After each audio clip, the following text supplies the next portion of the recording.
नमस्कार दोस्तों, एक बार फिर से स्वागत है आपका आपके अपने यूट्यूब चैनल स्टडी ज्ञान पे। तो जैसे कि आप सबको पता ही है कि यहाँ पर हम आपके लिए यहाँ पर एब्स्ट्रैक्ट अलजेब्रा यानी अमूर्त बीजगणित के लगातार आपके लिए यहाँ पर क्लासेस लेते आ रहे हैं। इससे पहले हमने यहाँ पर आपको कई चैप्टर्स इस बुक के कंप्लीट हम आपको यहाँ पर करा चुके हैं। इनके most important question with solution आपको यहाँ पर करा चुके हैं। इससे पहले मैंने आपको यहाँ पर वाले चैप्टर के यहाँ पर मोस्ट इंपोर्टेंट क्वेश्चन कराए थे। अगर आपने वो वीडियो नहीं दे रखे तो उसके प्लेलिस्ट का लिंक हमने डिस्क्रिप्शन में दे रखा है। जितने भी आपके एब्स्ट्रैक्ट अलजेब्रा की यहाँ पर यानी अमूर्त बीजगणित की आपकी क्लासेस हुई है उस सभी वीडियो आपको उसी प्लेलिस्ट में मिल जाएंगे, ठीक है। और आज हम यहाँ पर स्टार्ट करने वाले हैं आपके लिए यहाँ पर वलय के बाद आपका जो चैप्टर आता है सबरिंग, यहाँ पर आप देख सकते हैं उपवलय एवं भागफल क्षेत्र, ठीक है।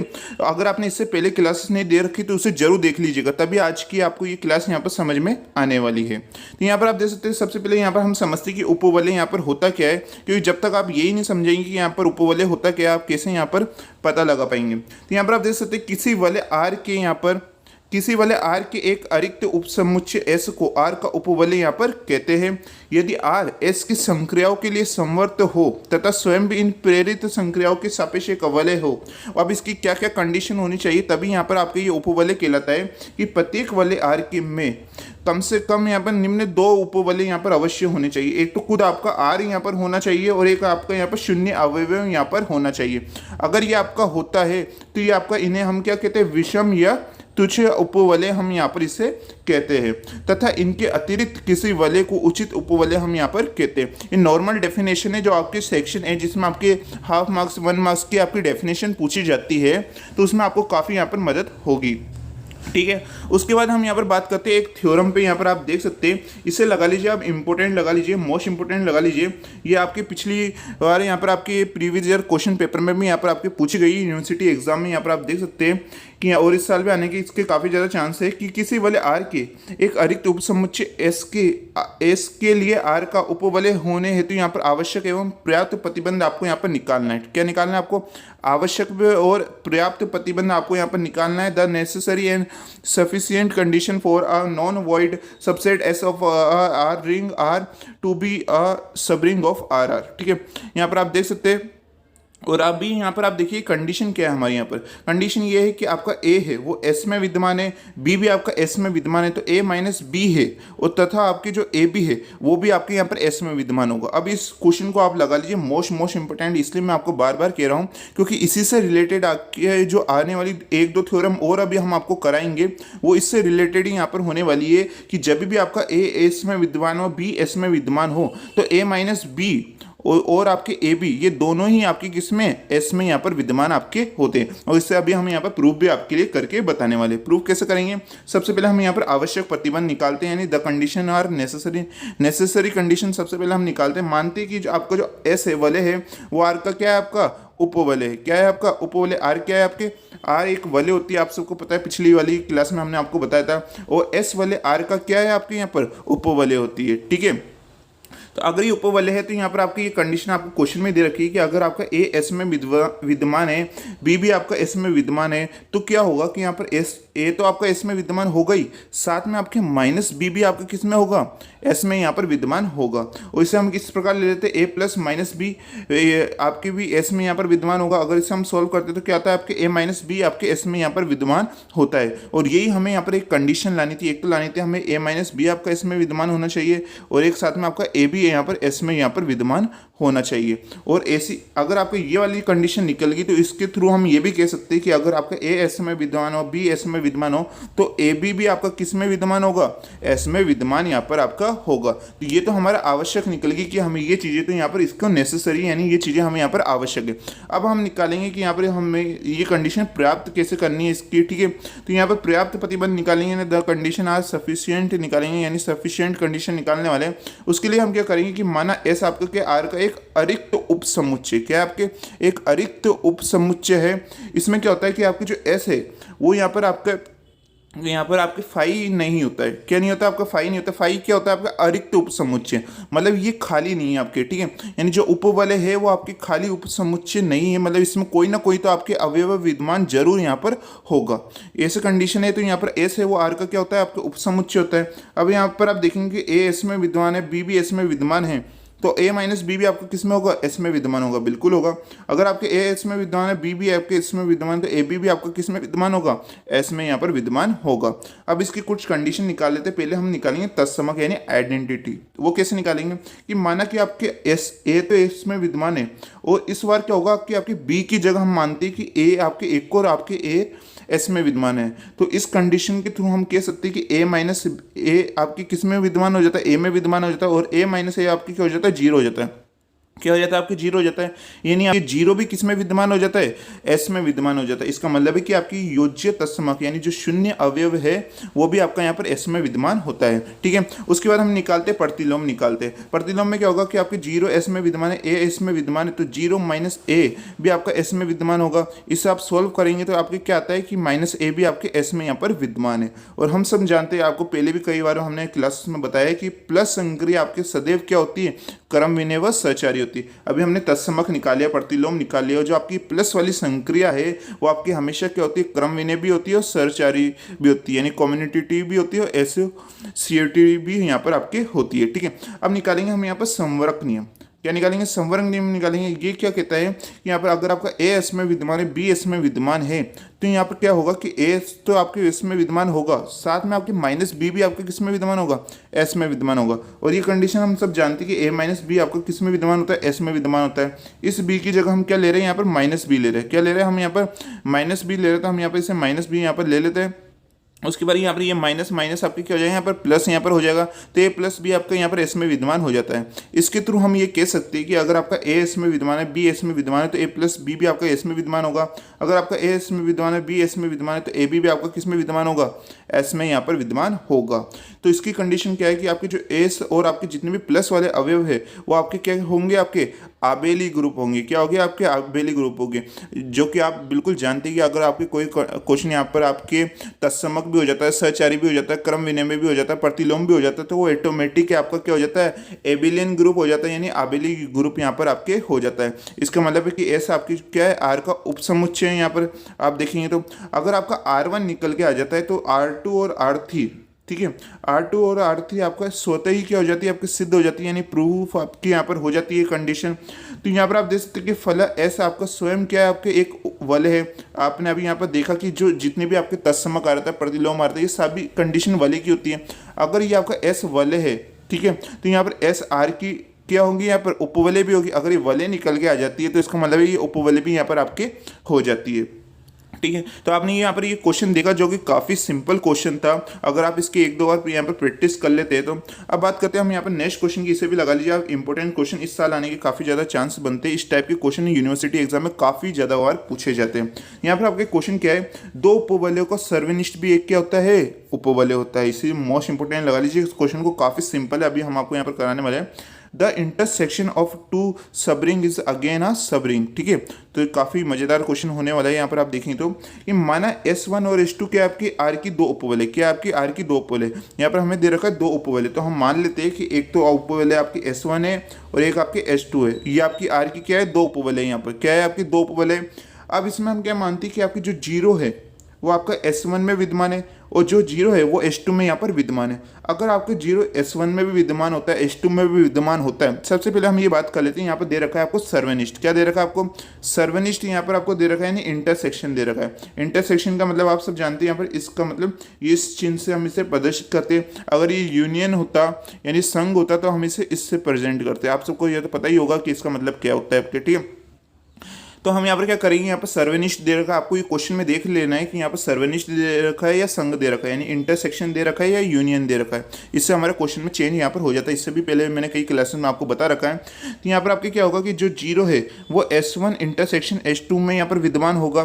तो और ये आपके क्या है, यहाँ पर खाली यहाँ पर आपके होता है, यहाँ पर आप देख सकते हैं। ठीक है, तो यहाँ पर हम मानते हैं कि यहाँ पर जो आपके A और B अवयव है आपके वो S1 S2 इंटरसेक्शन में आपके यहाँ पर विद्यमान होता है। ठीक है, तो अब हम क्या करते हैं, यहाँ पर जो आपके ए और बी है आपकी, इन्हें सेपरेट मान लेते हैं कि एक बार तो ये आपके S1 में विद्यमान है और एक बार आपकी यहाँ पर ये S2 में यहाँ पर विद्यमान होता है। जैसे कि यहाँ पर आप देख सकते हैं पहले ए और बी है आपके वो S1 में विद्यमान होगा और ए और बी है वो आपके यहाँ पर S2 में यहाँ पर विद्यमान होगा। ठीक है, सबसे पहले हम इसे सॉल्व करते हैं। तो यहाँ पर आप देखेंगे कि यहाँ पर जो अगर आपके ए और बी S1 में विद्यमान है तो इसका मतलब है कि S1 आपकी आर की क्या है, उपवलय यानी सब रिंग है। और जब भी आपकी एस आर की सब रिंग यानी उपवलय होती है तो मैंने आपको दो कंडीशन बताई थी, इससे वाली पहली वाली थ्योरम में बताया था दो कंडीशन को, और मैंने कहा था आगे आने वाले आपके जितने भी क्वेश्चन होंगे उसी के आधार पे होंगे। क्या होता है आपके, एक तो आपके जहाँ पर ए माइनस बी है वो आपका एस में विद्यमान होगा, साथ में आपकी जो ए बी है, ठीक है, वो आपका यहाँ पर एस में विद्यमान यहाँ पर आपके होता है। तो यहाँ पर उसी कंडीशन को फॉलो करने वाले कि ए माइनस बी है वो आपका S1 में विद्यमान होता है और ए बी है वो यहाँ पर आपका S1 में विद्यमान होता है। अब हम इसे यहाँ पर देखते हैं। तो यहाँ पर आप देखेंगे ए बी आपके S2 में विद्यमान है तो S2 आर की क्या आपके उपवलय होगी, इसका मतलब ए माइनस बी आपके S2 में विद्यमान होगा और ए बी आपके क्या होगा यहाँ पर S2 में विद्यमान यहाँ पर आपके होगा। अब दोनों को कॉमन लेके हम ये कह सकते हैं कि आपके जो ए माइनस बी है वो S1 इंटरसेक्शन S2 में यहाँ पर आपके विद्यमान होता है, साथ में आपकी जो ए बी है वो S1 S2 इंटरसेक्शन में आपके यहाँ पर विद्यमान होता है। और अगर आपकी ये दोनों ही कंडीशन आ जाती है इसका मतलब है कि अतः S1 इंटरसेक्शन S2 आपके यहाँ पर क्या होता है, आपके उपवलय यानी सब रिंग यहाँ पर आपके होता है। और आपने देखा क्वेश्चन काफ़ी सिंपल था और एक ही बारी में यहाँ पर आपको समझ में आ चुका होगा, और अगर आपने इससे पहले वाली सारी थ्योरम को अच्छी तरह से यहाँ पर समझा है तो ठीक है। उसके बाद हम आपके यहाँ पर एक डेफिनेशन यहाँ पर बता देते हैं जो कि काफ़ी बार यहाँ पर सेक्शन ए में यहाँ पर आपकी पूछ ली जाती है। यहाँ पर आप देख सकते हैं कि किसी क्षेत्र, यहाँ पर जो डेफिनेशन है उप क्षेत्र यानी सब फील्ड की कभी कभी पूछ ली जाती है आपके, किसी क्षेत्र एफ के एक अरिक्त उपसमुच्चय एफ डैश को, एफ का क्या कहते हैं, एक उपक्षेत्र कहते हैं यदि एफ डैश एफ की संक्रियाओं के लिए संवर्त हो तथा स्वयं भी इन प्रेरित संक्रियाओं के लिए एक क्या हो यहाँ पर आपके एक क्षेत्र हो। ये आपके उपक्षेत्र की डेफिनेशन होती है और अब इससे रिलेटेड अभी हम आपके लिए यहाँ पर एक क्वेश्चन भी यहाँ पर कराने वाले उपक्षेत्र का। यहाँ पर आप देख सकते हैं क्वेश्चन यहाँ पर आप देखेंगे तो किसी क्षेत्र एफ के एक अरिक्त समुच्चय एस के लिए यहाँ पर आप देखेंगे एफ का उपक्षेत्र होना हेतु आवश्यक एवं पर्याप्त प्रतिबंध यहाँ पर आपको कंडीशन यहाँ पर दे रखी है। ठीक है, एक बार इंग्लिश में बता देते हैं, the necessary and sufficient condition for non void subset S of a field F two be a sufficient of F R. ठीक है, आप इसे लगा लीजिए मोस्ट इंपोर्टेंट क्वेश्चन। ठीक है, मोस्ट इंपोर्टेंट क्वेश्चन लगा लीजिए, इस साल आने के काफ़ी ज़्यादा इसके चांस है यहाँ पर, इसलिए आप इस क्वेश्चन को बिल्कुल यहाँ पर ध्यान से समझिएगा। काफ़ी इजी को यहाँ पर ये क्वेश्चन होने वाला है। तो सबसे पहले यहाँ पर आप देखें हमें दो कंडीशन दे रखी है। यहाँ पर आप देखेंगे तो एक तो आपके ए एस में विद्यमान है, बी एस में विद्यमान है, तो ए माइनस बी भी आपका किस में विद्यमान होगा, एस में विद्यमान होगा, जो कि हम लगातार दो थ्योरम से पढ़ते ही आ रहे हैं। और एक सेकंड कंडीशन क्या है कि अगर आपका ए एस में विद्यमान है और बी भी आपका एस में विद्यमान है लेकिन वो नॉट इक्वल टू यहाँ पर 0 होना चाहिए, तो यहाँ पर क्या होगा, ए बी इनवर्स एस में विद्यमान होगा। अब यहाँ पर फर्क क्या हुआ है, वहाँ पर आपके ए बी आपके एस में विद्यमान आता था और यहाँ पर आपके ए बी इनवर्स एस में विद्यमान है। तो इससे हमें क्या करना है, इसका आवश्यक प्रतिबंध और आपको पर्याप्त प्रतिबंध निकालना है। ये जो आपकी पहली वाली हमने थ्योरम कराई थी उससे सिमिलर क्वेश्चन है, लेकिन दोनों में फर्क क्या है, यहाँ पर आपके ए माइनस बी है यहाँ पर जो कि पहले की तरह सेम है, लेकिन यहाँ पर ए बी की जगह आपकी क्या रहा है, ए बी इनवर्स आ रहा है। तो आपको दोनों में फर्क यहाँ पर देखना है, आप क्वेश्चन वहाँ पर पेपर में कन्फ्यूज ना हो जाए। दोनों में केवल ये फर्क है कि वहाँ पर ए बी आ रहा था और यहाँ पर ए बी इनवर्स आ रहा है, और इन दो में से आपके एक क्वेश्चन तो आने की बिल्कुल चांस है यहाँ पर इस साल पेपर में। तो आप इसे मोस्ट इंपोर्टेंट लगा लीजिए और इसकी अच्छी तरह से यहाँ पर प्रैक्टिस भी कर लीजिएगा। आवश्यक प्रतिबंध सबसे पहले हम निकालते हैं। आवश्यक प्रतिबंध क्या है कि अगर आपका एस एफ का क्या है, आपके उपक्षेत्र है, क्या है यहाँ पर आपके, अगर एस एफ का यहाँ पर आपका क्या उपक्षेत्र है, अतः स्वयं का क्षेत्र यहाँ पर क्या होगा आपके, यानी एस भी आपका स्वयं का क्या होगा यहाँ पर क्षेत्र यहाँ पर होगा। अगर एस एफ का उपक्षेत्र है तो एस स्वयं क्या होगा यहाँ पर क्षेत्र यानी फील्ड होगा। तो इसकी कंडीशन क्या है कि यहाँ पर आपका ए एस में विद्यमान है, बी एस में विद्यमान है, तो ए माइनस बी भी आपका एस में विद्यमान होगा। उसी थ्रू यहाँ पर आप देख सकते हैं कि अगर ए अगर आपका एस में विद्यमान है, बी भी आपका एस में विद्यमान है, तो बी माइनस बी इनवर्स आपका किस में, एस में यहाँ पर विद्यमान होगा। तो इससे हम ये कह सकते हैं कि यहाँ पर जो आपका ए बी इनवर्स है वो भी आपका किस में विद्यमान हो जाता है, एस में यहाँ पर विद्यमान हो जाता है। इससे हमारा आवश्यक प्रतिबंध निकल के आ जाता है। अब हम यहाँ पर पर्याप्त प्रतिबंध निकालते हैं। पर्याप्त प्रतिबंध में क्या होगा कि यहाँ पर एस है वो एफ का क्या है आपके उपसमुच्चय, और एस है वो खाली यहाँ पर अवयव नहीं है। ठीक है, यानी अरिक्त उपसमुच्चय नहीं है आपके। इसके थ्रू हम यहाँ पर क्या कह सकते हैं कि अगर आपका ए एस में विद्यमान है, बी एस में विद्यमान है, तो ए माइनस बी भी आपका एस में विद्यमान होगा। और इसी आधार पर हम ये भी कह सकते हैं कि ए एस में विद्यमान है, बी एस में विद्यमान है, तो ए बी इनवर्स भी आपका किस में विद्यमान होगा, एस एस में यहाँ पर विद्यमान आपके यहाँ पर होगा। एस मतलब आप सब जानते हैं सबरिंग यानी उपवलय आपका होता है, ठीक है। उसके बाद हम यहाँ पर देखते हैं, हम जानते हैं कि यदि आपका ए एस में विद्यमान है, बी एस में विद्यमान है, तो ए माइनस बी भी आपका किस में विद्यमान होगा, एस में विद्यमान होगा। इससे पहले वाले कई थ्योरम में हम आपको यहाँ पर बताते आ रहे हैं। तो यहाँ पर ए एस और प्लस के जितने भी अवयव है वो आबेली ग्रुप यहाँ पर आपके हो जाते हैं। पहली वाली थ्योरम में हमने आपको प्रूफ करके बताया था और हम ये सब जानते हैं। अभी हमने आपको बताया कि एस वो का क्या होता है, आपके उपसमुच्चय होता है।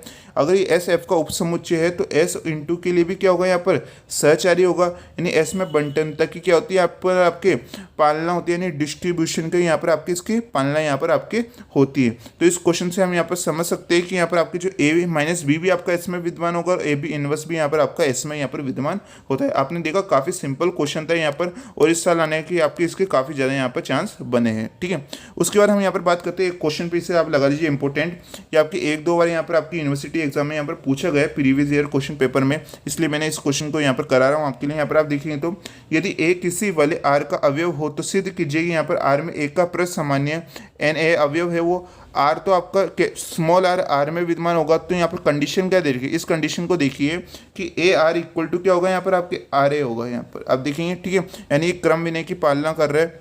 तो ये का एक क्या आपके उपवलय आपके होना चाहिए। अब इसे हमें क्या करना है, आप इसे सिद्ध करके यहाँ पर इसे प्रूफ करके हमें यहाँ पर बताना है। काफ़ी सिंपल क्वेश्चन होने वाला है।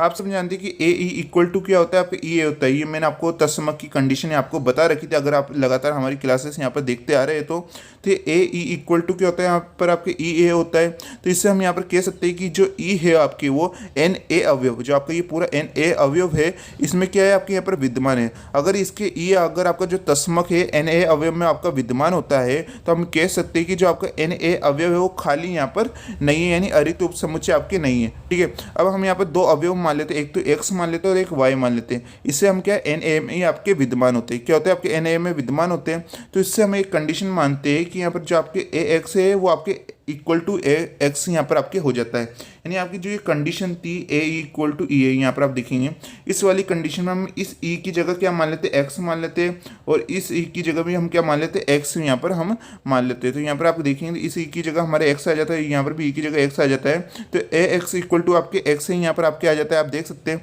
उसी तरह हम यहाँ पर एक्स की जगह क्या मान लेते हैं, वाई मान लेते हैं, क्योंकि अभी हमने यहाँ पर एक्स और वाई को एन ए के अवयव में विद्यमान माना था। तो यहाँ पर आपका क्या होगा, ए वाई इक्वल टू भी आपके यहाँ पर क्या आ जाता है, वाई ए यहाँ पर आपके आ जाता है। अब हम यहाँ पर क्या करेंगे, हम यहाँ पर देखना चाहते हैं कि आपकी ये क्रम विनिमय सचारिता इनकी पालना आपकी करती है नहीं करती। इसलिए हम यहाँ पर क्या करेंगे कि ये एक अवयव मानते हैं ए एक्स माइनस वाई, ये अवयव हम यहाँ पर मान लेते हैं। इसके थ्रू हम यहाँ पर क्या कहेंगे कि यहाँ पर आप देखेंगे तो यहाँ पर आपकी जो माइनस वाई है, ये माइनस वाई को हम किस प्रकार लिख देते हैं, यहाँ पर प्लस और कोष्टक में माइनस वाई लिख देते हैं। अगर आप इसे सॉल्व करेंगे तो दोबारा आपका यही बन जाता है, लेकिन हम इसे ऐसा क्यों कर रहे हैं अभी हम आपको यहाँ पर बताएंगे। अभी हम यहाँ पर प्लस लगा के इसको कोष्टक में लिख देते हैं माइनस वाई, ठीक है। अब आप क्या करेंगे, यहाँ पर जो ए है आपका इन दोनों से मल्टीप्लाई कर देते हैं, ये आपके एक्स हो जाएगा और ये आपके ए कोष्टक में माइनस वाई हो जाएगा। इसे सॉल्व करते तो ए एक्स माइनस ए वाई यहाँ पर आपके हो जाता है। उसके बाद आप देखेंगे इस एक्स को हम क्या लिख सकते हैं, एक्स से लिख सकते हैं, और इस ए वाई को हम वाई ए लिख सकते हैं। अब आप कहेंगे कि सर आपने ऐसा क्यों किया, अभी थोड़ी देर पहले तो अभी हमने ऊपर आपको यहाँ पर बताया था कि ए एक्स को हम एक्स ए लिख सकते हैं और ए वाई को हम वाई ए यहाँ पर लिख सकते हैं, यानी इनमें क्रम विनिमयता का गुण होता है, ठीक है। यानी इसे आगे पीछे हम लिख सकते हैं। तो यहाँ पर हम ए एक्स को एक्स ए लिख देते हैं और ए वाई को हम यहाँ पर वाई ए यहाँ पर लिख देते हैं। उसके बाद हम वही दोबारा यहाँ पर फॉर्मूला करने वाले कि इस माइनस को हम किस प्रकार लिख देते हैं, प्लस लगा के कोष्टक में माइनस वाई हम यहाँ पर लिख देते हैं। उसके बाद हम यहाँ पर क्या करेंगे, यहाँ पर भी ए यहाँ पर भी ए, तो इस ए को कॉमन ले लेते हैं। यहाँ पर क्या ले लेते हैं, हम यहाँ पर कॉमन ले लेते हैं। जैसे आप कॉमन लेंगे उसके बाद हम यहाँ पर आप इसे सॉल्व करेंगे तो ये x माइनस वाई यहाँ पर आपके कोष्ट में a यहाँ पर आपके हो जाता है। अब आप यहाँ पर देखेंगे तो यहाँ पर आप देखेंगे यहाँ पर a कोष्ट में x माइनस वाई है और यहाँ पर क्या बन गया आपके x माइनस वाई a बन गया, यानी यहाँ पर आपके जो a यहाँ पर आपके आगे था वो अब यहाँ पर आपके पीछे यहाँ पर आपके आ चुका है, यहाँ पर आप देख सकते हैं। तो यानी इसमें क्रम विनिमयता का गुण आपके यहाँ पर पाया जाता है, यानी कम्युनिटी को यहाँ पर आपकी गुण प्रॉपर्टीज़ होती है आपके, ठीक है। तो इससे हम यहाँ पर कह सकते हैं कि x माइनस वाई है वो आपके एन ए में यहाँ पर आपके विद्यमान होता है। इसे हम समीकरण नंबर फर्स्ट यहाँ पर मान लेते हैं। उसी प्रकार हम यहाँ पर क्या करेंगे, अभी तो हमने यहाँ पर एक कंडीशन कर दी कि आपकी जो x माइनस वाई है वो आपका एन ए में यहाँ पर विद्यमान होता है। अब हम यहाँ पर क्या मानेंगे कि आपकी जो एक्स वाई है वो भी आपका एन ए में विद्यमान होना चाहिए यहाँ पर। तो इसके लिए हम यहाँ पर क्या मान लेते हैं, ए कोष्ठ में एक्स वाई को मान लेते हैं। जैसे हमने वहाँ पर ए कोष्ठ में एक्स माइनस वाई माना था, उसी प्रकार हम यहाँ पर क्या करते हैं, ए कोष्ठ में एक्स वाई के थ्रू हम यहाँ पर इसे सॉल्व करेंगे। यहाँ पर आप देख सकते हैं, तो हम यहाँ पर सबसे पहले इसमें यहाँ पर क्या करते हैं, सहचारिता का गुण लगाते हैं, इसलिए हम एक्स को एक साथ लिख देते हैं और वाई को हम यहाँ पर बाहर लिख देते हैं। ठीक है, उसके बाद हम यहाँ पर क्या करेंगे, एक्स को छोड़ के इस ए वाई को हम एक साथ यहाँ पर लिख देते हैं, आप देख सकते हैं। उसके बाद हम यहाँ पर क्या करेंगे, ए वाई को हम यहाँ पर वाई ए लिख सकते बिल्कुल लिख सकते हैं। अभी हमने आपको यहाँ पर ऊपर बताया था कि ए वाई को हम यहाँ पर वाई ए यहाँ पर लिख सकते हैं, तो वही हमने यहाँ पर करा, ए वाई को हम यहाँ पर वाई ए लिख देते हैं। उसके बाद हम यहाँ पर क्या करेंगे, हम यहाँ पर सहचारिता का गुण लगाएंगे, एक्स वाई को एक साथ ले लेते हैं और ए को हम यहाँ पर बाहर छोड़ देते हैं, यहाँ पर आप देख सकते हैं। ठीक है, उसके बाद हम इसे यहाँ पर सॉल्व करते थे, यहाँ पर आप देख सकते हैं कि यहाँ पर हम ए एक्स वाई को हम एक्स वाई ए यहाँ पर लिख सकते हैं। मतलब आपका जो ए शुरुआत में आगे था, अब वो यहाँ पर आपके पीछे यहाँ पर आ चुका है, जैसे आपके ऊपर यहाँ पर अभी आया था।